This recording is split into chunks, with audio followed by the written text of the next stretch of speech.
ऋषिवर का ध्यान तो उनकी इच्छा से ही टूटेगा। उचित है कि तुम प्रतीक्षा करो और मुझे अपने कार्य करने दो।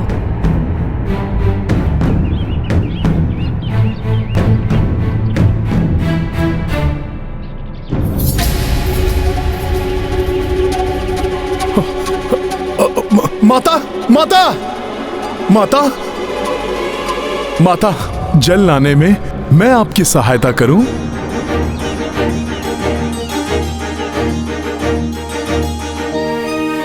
जिससे कि मैं उतने समय में ऋषिवर की कथा भी सुन सकूं। कदाचित ऋषिवर की कथा सुनने से ही कोई ऐसा उपाय मिल जाए जिससे कि मैं इन्हें ध्यान से उठाकर शीघ्र अतिशीघ्र अयोध्या लेकर जा सकूं। गंगे च यमुने चैव गोदावरी सरस्वती नर्मदे सिंधु कावेरी जलेस्मिन् सन्निधिं कुरु। गंगे च यमुने चैव गोदावरी सरस्वती नर्मदे सिंधु कावेरी जलेस्मिन् सन्निधिं कुरु। अब शीघ्र ही पूर्ण सज्जित किया जाए अश्व को।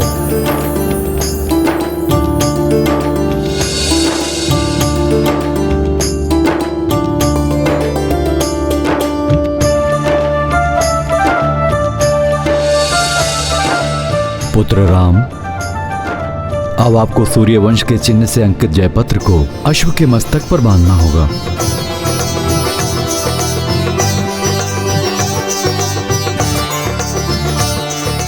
अश्व तो अब दिग्विजय यात्रा के लिए पूर्णतया सज्जित हो गया है, किंतु ऋषिवर च्यवन आने वाले हैं, इसलिए हवन आदि और आगे की विधि उनके अनुसार हो तो उचित है। किंतु यदि हनुमान महर्षि च्यवन को मनाने में असफल रहे तो कहीं उनकी प्रतीक्षा करते करते शुभ मुहूर्त का समय ना निकल जाए। हमने सदैव हनुमान पर विश्वास किया है और उन्होंने सदैव हमारे विश्वास की लाज रखी है। हनुमान आज भी असफल नहीं होंगे।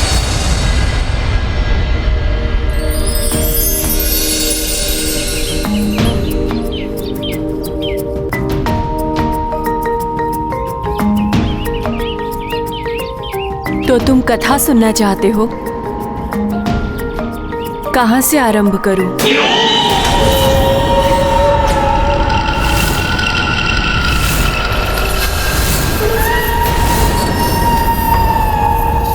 कोई और भी है यहाँ हमारे आसपास? कहीं राक्षस निकुंभ तो नहीं यहाँ पहुंच गया?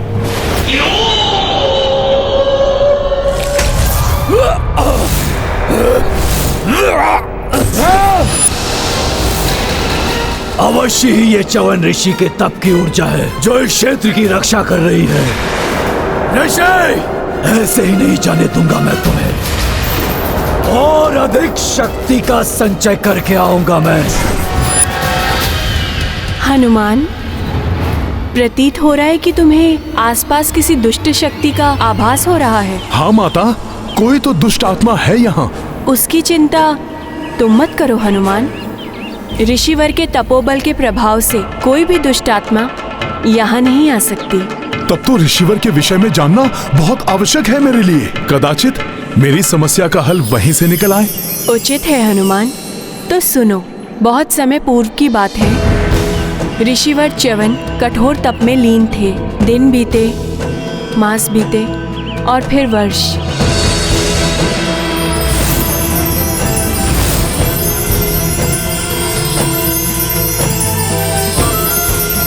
और इस प्रकार सहस्त्रों वर्ष उनका तप चलता रहा।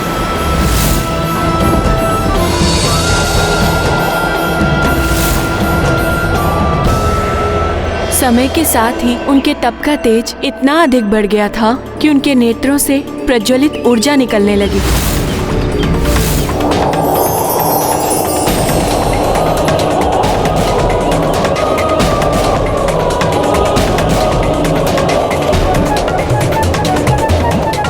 वो इतने गहन ध्यान में लीन हो गए कि दीमकों ने अपनी बांबियां उनके चारों ओर बना ली।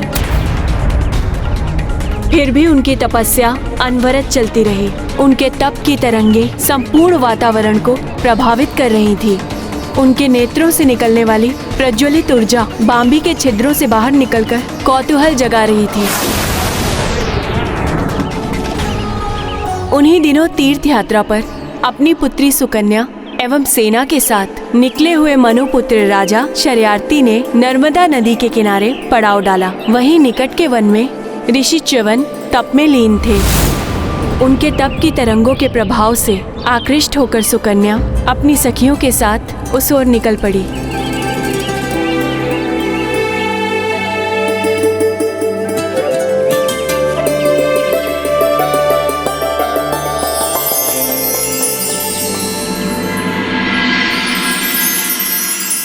शीघ्र ही राजकुमारी सुकन्या च्यवन ऋषि की देह पर बनी हुई बाम्बियों के निकट पहुंच गई और उनके 2 छिद्रों से निकलते हुए प्रकाश को देखकर उसका कौतूहल और बढ़ गया।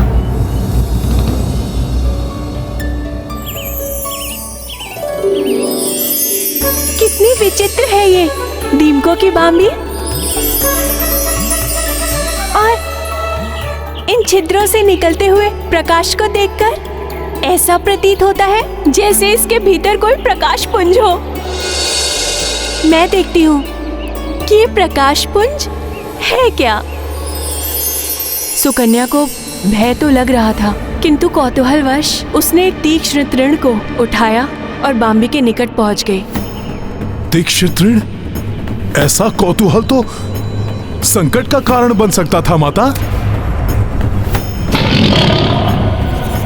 हाँ हनुमान, सत्य से अनभिज्ञ राजकुमारी सुकन्या ने कौतूहलवश उस तीक्ष्ण तृण को बाम्बी के छिद्र में ढोक दिया। माता, कौतूहल तो वैसे अच्छा है, क्योंकि कौतूहल ही नवीन ज्ञान अर्जित करने के लिए प्रेरित करता है।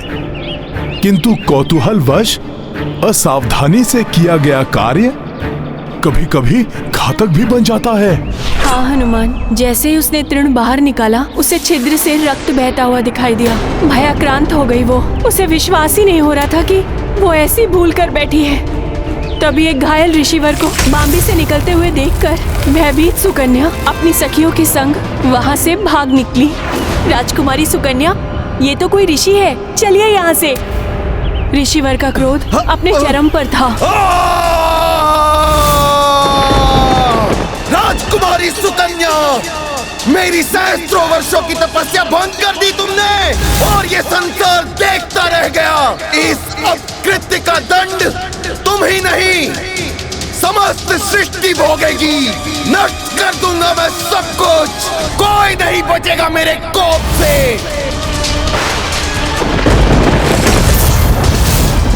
ये तो बहुत ही बुरा हुआ माता। ऋषिवर के क्रोध का ऐसा झंझावात उठा कि सृष्टि के पंचभूत तत्व भी असंतुलित हो उठे।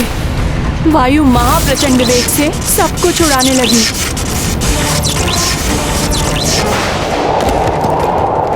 नदियों के जल ने भीषण रूप धारण कर लिया। स्वच्छ आकाश सहसा ही घने मेघों से छा गया। वेग की आंधियों ने श्वास लेना दुर्भर कर दिया था। अतः कोई गिरकर अचेत हो रहा था तो कोई प्रचंड वायु में उड़ रहा था। ये धूल भरी आंधी, सांस लेना भी कठिन हो रहा है। ऋषिवर के क्रोध से चारों ओर विनाश लीला आरंभ हो गई। सुकन्या ने अपने पिता से जाकर सब कुछ बता दिया। स्तब्ध रह गए थे महाराज शर्याती। वायु के थपेड़ों में धूल भरी आंधियों का सामना करते हुए वे किसी प्रकार ऋषिवर के पास जा पहुंचे।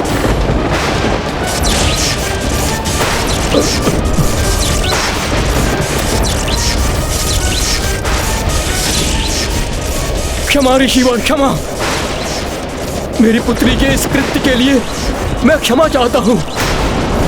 अपने इस कोप को शांत कर लीजिए ऋषिवर। प्रकृति असंतुलित हो चुकी है। शांत हो जाइए ऋषिवर, शांत हो जाइए। महाराज शर्याती की क्षमा याचना का ऋषि के कोप पर कोई प्रभाव नहीं पड़ा और उसे देखकर सुकन्या भी उनके चरणों में गिर पड़ी। सृष्टि में प्रलय की स्थिति उत्पन्न हो रही है ऋषिवर। भूलवश हुए अपराध का इतना बड़ा दंड मत दीजिए सृष्टि को।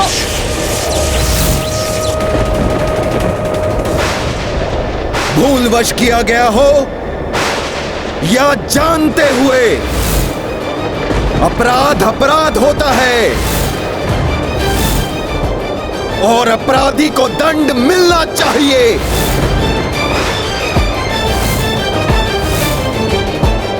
तो मुझे दंड दीजिए, अपराध मुझसे हुआ है और मैं इसके प्रायश्चित के लिए प्रस्तुत हूँ ऋषिवर। तुम करोगी प्रायश्चित? मेरे जीवन भर की तपस्या को भंग किया तुमने, तो आजीवन मेरी सेवा करने का प्रण लो, विवाह करो मुझसे।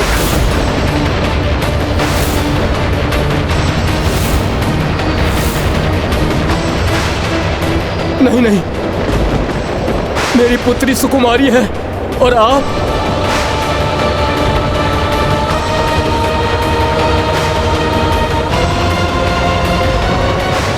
स्वीकार है मुझे, विवाह करूंगी मैं आपसे। सदैव आपकी सेवा का प्रण लेती हूं मैं,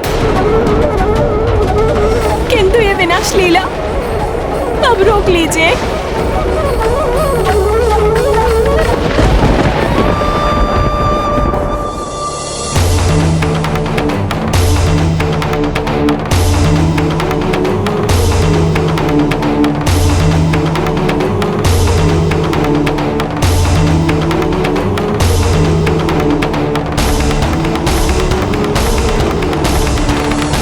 ये तो अनुचित था माता। फिर क्या हुआ? विवाह हुआ या नहीं?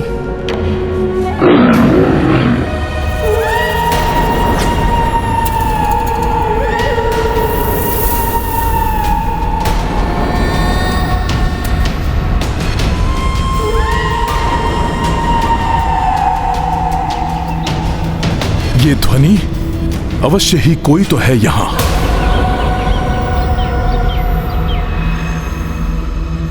विवाह हुआ हनुमान।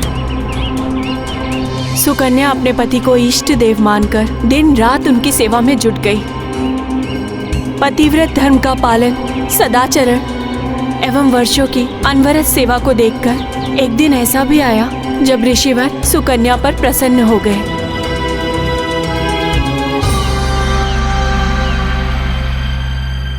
सुकन्या, तुमने श्रेष्ठ धर्म पालन एवं निस्वार्थ सेवा से मुझे प्रसन्न कर दिया, किंतु मुझे दुख है, मैंने तुम्हें ऐसा दंड दिया जो कोई भी सुकुमारी स्वीकार नहीं करती। तुम सुंदर तरुणी और मैं एक नेत्र वाला कृशकाय वृद्ध।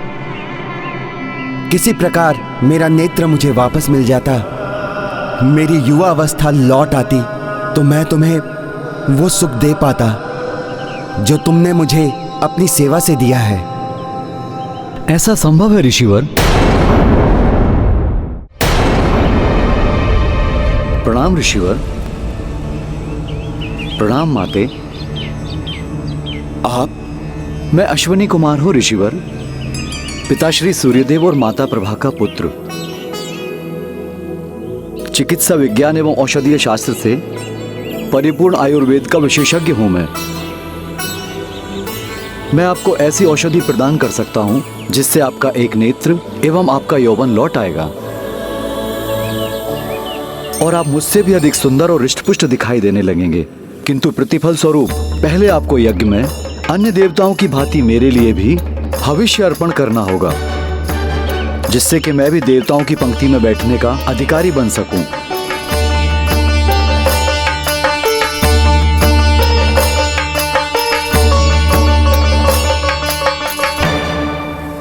अवश्य ही ये देवी सुकन्या के श्रेष्ठ धर्म पालन एवं ऋषिवर के तपोबल का परिणाम था, जो अश्विनी कुमार स्वतः ही उनकी सहायता के लिए प्रेरित हुए।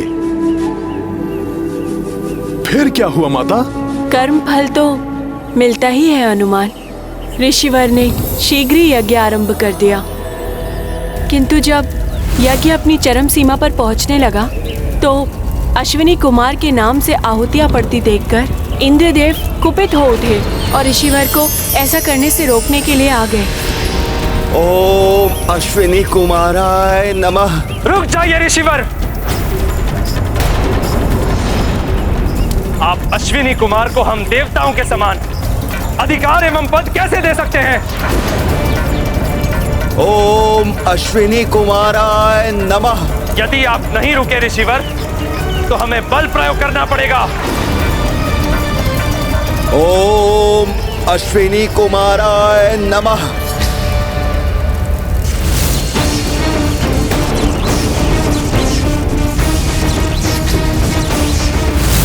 ओम अश्विनी कुमाराय नमः। आप ऐसे नहीं रुकेंगे ऋषिवर।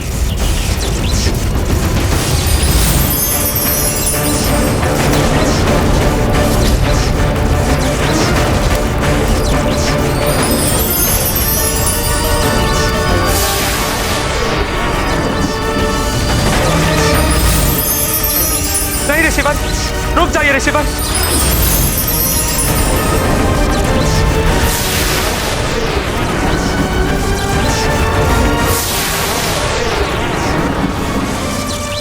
क्षमा ऋषिवर च्यवन, क्षमा। रोक लीजिए अपने कोप को। मैं वचन देता हूं कि आपकी इच्छा अनुसार अब से अश्विनी कुमार को हम देवताओं के समान ही वे सम्मान और भविष्य के अधिकारी होंगे।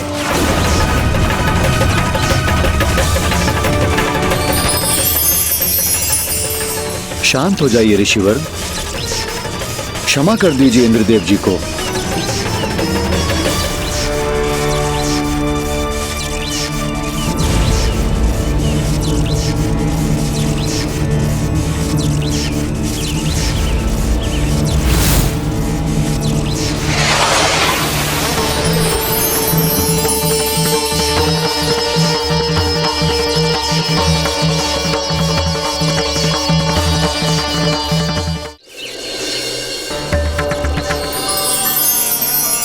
आपने मुझे देवताओं के समान अधिकार दिलाए।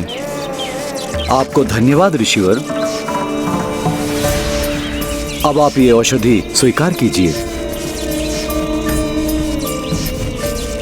इसके सेवन से आपकी दृष्टि लौट आएगी और आप पुनः युवावस्था को प्राप्त हो जाएंगे।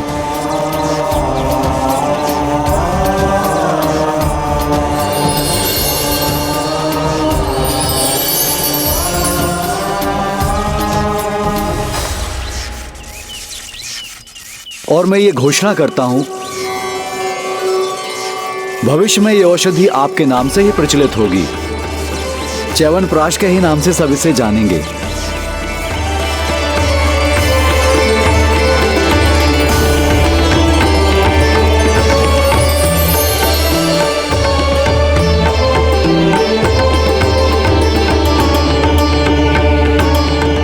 तत्पश्चात उस औषधि के प्रभाव से ऋषिवर के नेत्र वापस आ गए और ऋषिवर एवं सुकन्या दोनों का यौवन पुनः वापस आ गया।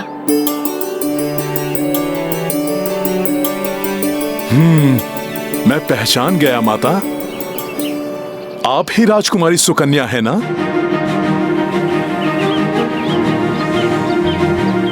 माता, आप दोनों की कथा से मुझे इतना तो ज्ञात हो गया है कि ऋषिवर मात्र शीघ्र कुपित ही नहीं होते, अपितु वो भावुक भी हैं, न्याय भी करते हैं।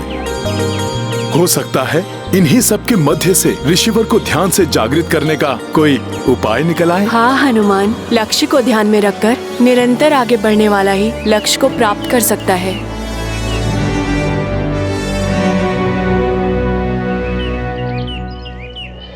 माता, कथा सुनते सुनते हम यहाँ कब पहुँच गए ज्ञात ही नहीं हुआ। अब मैं जल भर कर लाता हूँ।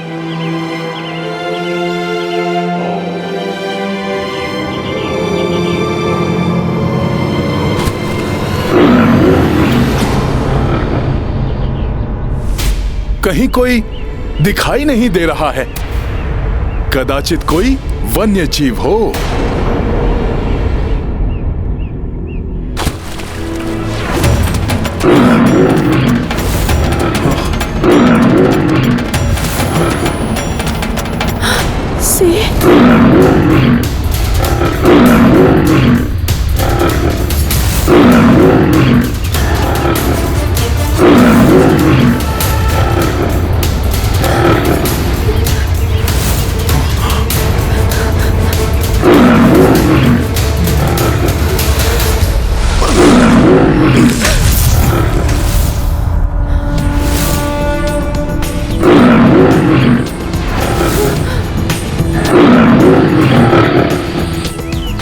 भयभीत होने की कोई आवश्यकता नहीं है माता।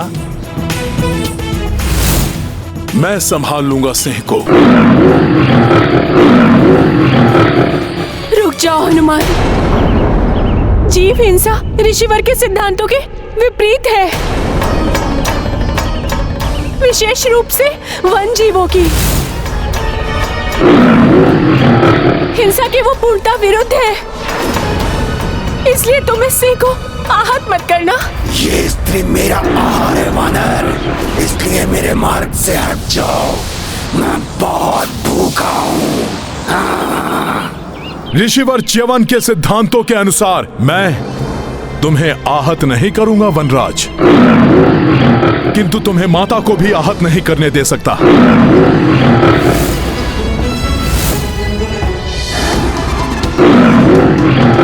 हनुमान, मैं तो इस सिंह का स्वाभाविक आहार हूँ, इसलिए इसे रोकना उचित नहीं है। और यदि मेरी देह से किसी जीव की क्षुधा शांत होती है, तो ये मेरा सौभाग्य ही होगा। यदि तुमने माता को आहार बना लिया, तो ऋषिवर च्यवन की रक्षा कौन करेगा? उन्हीं के सिद्धांतों के कारण तुम सब वन्य जीव इस वन में सुरक्षित रहते हो, इसलिए उचित होगा कि तुम लौट जाओ। वानर, ये तो विधि का विधान है कि हम सिंह किसी को भी अपना आहार बना सकते हैं। यदि तुम इस स्त्री को बचाना चाहते हो, तो उसके स्थान पर तुम्हें मेरा आहार बनना स्वीकार करना होगा। ये तो सत्य ही है कि ईश्वर ने सिंह को आखेट करके ही उदर पोषण का अधिकार दिया है। क्या सोच रहे हो वानर? मेरा आहार बनो, अन्यथा मेरे मार्ग से हट जाओ। ये तो विचित्र दुविधा उत्पन्न हो गई है। यदि मैं स्वयं को प्रस्तुत करूं, तो प्रभु का कार्य अपूर्ण रह जाएगा, और यदि मैंने सिंह का प्रस्ताव स्वीकार नहीं किया, तो माता की रक्षा नहीं हो पाएगी। विकट परिस्थिति किसी भी व्यक्ति के जीवन में आ सकती है, किंतु ऐसे में उसे विवेक नहीं खोना चाहिए।